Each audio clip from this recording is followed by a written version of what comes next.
ওয়াজের মাঠে আলেমদের হুঙ্কার শুনলে মনে হয় পৃথিবীতে মুসলমানদের মতো শক্তিশালী কেউ নেই, কিন্তু এটি পুকুরের পানির বুদবুদ ওয়াজ পর্যন্তই। অবশ্যই ওয়াজ হেদায়েতের মাধ্যম, এটি চলবে, কিন্তু এখানে গর্জনের ভ্যালু কম।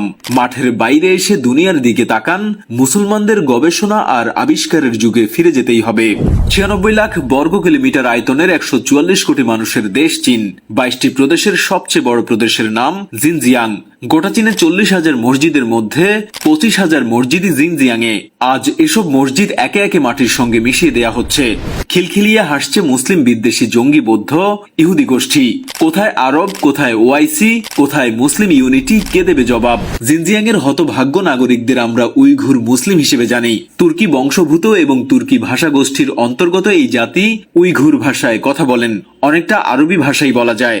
জিনজিয়াং স্বায়ত্তশাসিত প্রদেশ, কিন্তু আজ চীনের কেন্দ্রীয় সরকারের নিষ্ঠুরতম নিয়ন্ত্রণে শাসিত হচ্ছে। চীন মনে করেছিল বিশ্ববাসীর চোখ ফাঁকি দিয়ে সোনারূপার খনি সমৃদ্ধ উইঘুর মুসলিম জাতির নিজস্ব মাটি থেকে উৎখাত করে বা তাদের নিজেদের হান জাতিতে রূপান্তর করে একচেটিয়া নিয়ন্ত্রণকে আরো নিখুঁত করবে, কিন্তু শত মাইল উপরের স্যাটেলাইট ক্যামেরাকে ফাঁকি দিতে পারেনি। যেখানে একদিন আগে ফসলের মাঠ বা খোলা ময়দান দেখা গেছে, সেখানে দিনের ব্যবধানে বিশাল বিশাল স্কুলের মতো সেন্টার। কিসের, কেন সেগুলো? বিবিসি সাংবাদিক সরেজমিনে চলে যায় আসল খবর নিতে। চীনের পুলিশ বাধা দেয়, কোনোভাবেই ভেতরের খবর নিতে দেয় না। মাইলের পর মাইল লম্বা লম্বা লাইট সিকিউরিটির ভেতর লাখ লাখ মুসলিম তরুণ যুবকদেরকে মেরে কেটে গলিয়ে ফেলা হচ্ছে, ধর্মান্তরিত করা হচ্ছে। ছেলে মেয়ে, সন্তান, বাবা মা, দাদা দাদি, নানা নানি সব বিচ্ছিন্ন করে ফেলা হচ্ছে। কি হচ্ছে জানাও যাচ্ছে না।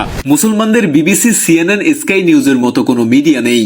আল জাজিরা দেশে দেশে নিষেধ। মাহাথির, এরদোগান ও ইমরান খান মহোদয়গণ বসে একটি চ্যানেল খোলার খবর শোনালেন।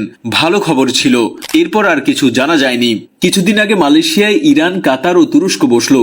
কই কুয়ালালামপুর ঘোষণায় উইঘুর নিয়ে জোরালো কিছু দেখা গেল না। বাংলাদেশ আর ইন্দোনেশিয়া মিলে প্রায় 42 কোটি মুসলমান, কিন্তু এই দুটি দরিদ্র দেশকে কেউ শুনতে চায় না। আমরা কেন লজ্জা পাই না? ওয়াজের মাঠে আন্দোলনের হুঙ্কার শুনলে মনে হয় পৃথিবীতে মুসলমানদের মতো শক্তিশালী কেউ নেই, কিন্তু এটি পুকুরের পানির বুদবুদ আওয়াজ পর্যন্তই। অবশ্যই ওয়াজ হেদায়েতের মাধ্যম, এটি চলবে, কিন্তু এখানে গর্জনের ভ্যালু নেই। মাঠের বাইরে এসে দুনিয়ার দিকে তাকান, মুসলমানদের গবেষণা আর আবিষ্কারের যুগে ফিরে যেতেই হবে। আমরা কেন লোহাকে কাজে লাগিয়ে তথ্য প্রযুক্তিতে শক্তিশালী হই না? পবিত্র কোরআনের 57 নং সূরাটির নাম লোহা। 25 নং আয়াত, দেখুন মহান রাব্বুল আলামিনের নির্দেশনা, নিশ্চয়ই আমি আমার রাসূলদের প্রেরণ করেছি স্পষ্ট প্রমাণ সহ এবং তাদের সঙ্গে দিয়েছি কিতাব এবং ন্যায় নীতি, যাতে মানুষ সুবিচার প্রতিষ্ঠা করে।